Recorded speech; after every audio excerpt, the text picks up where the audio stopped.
Un secret. En Romains chapitre 12, verset 9, Paul nous dit que la charité soit sans hypocrisie. Et le mal en horreur, attachez-vous fortement au bien. Et en Matthieu chapitre 6, verset 3, Jésus disait, mais quand tu fais l'aumône, que ta main gauche ne sache pas ce que tu fais. Que ta main gauche ne sache pas ce que fait ta main droite. Quand nous faisons l'aumône, quand nous faisons quelque chose pour quelqu'un, c'est pas la peine d'aller crier sur le toit, j'ai fait ça pour mon voisin, j'ai fait ça pour ma voisine. C'est un secret, c'est personnel. Lorsque Paul nous dit, sans hypocrisie, il sait en tant qu'ancien pharisien ce qu'est la vraie, la pure hypocrisie que l'Église est en mesure de pratiquer au regard de tous. Il y a des gens qui aiment se vanter. Ils aiment se vanter. Oui, tu vois ce que mon Église ceci, mon Église prospère pas là. C'est l'Église de Dieu. Dieu fait comme il veut. Hein? Dieu fait comme il veut. C'est pas la peine de se vanter de quoi que ce soit.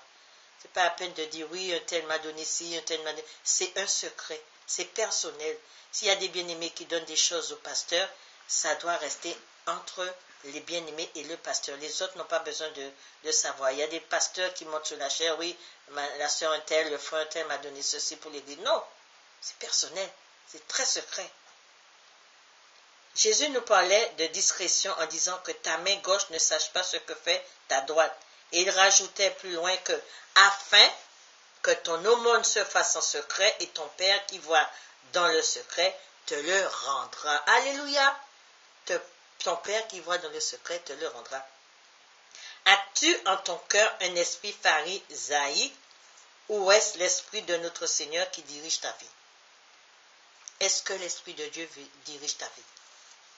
Jésus disait, afin que ton aumône se fasse en secret, et il a rajouté que, et ton Père qui va dans le secret te le rendra.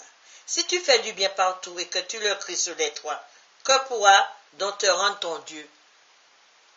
C'est ton orgueil qui joue là. Tu fais quelque chose pour quelqu'un, c'est pour Dieu que tu le fais. Dans la sagesse, dans l'amour de Dieu. Tu n'as pas besoin d'aller dire à ton voisin, à ta cousine, à ton cousin, à ta mère, oui, j'ai fait ça pour une telle. Non, c'est personnel. C'est ton secret avec Dieu.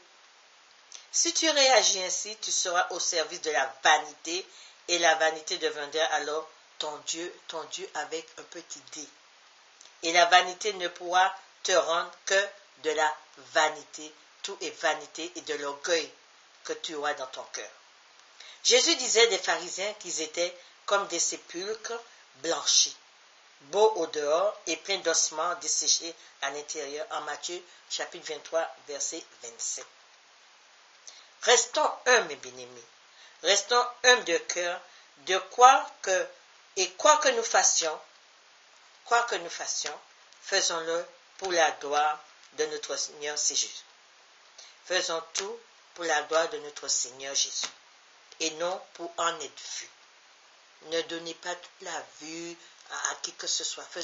Soyons humbles, bien-aimés. Humbles en tout. Humbles comme Jésus, il est humble. Tout ce que vous faites, faites-le pour le Seigneur.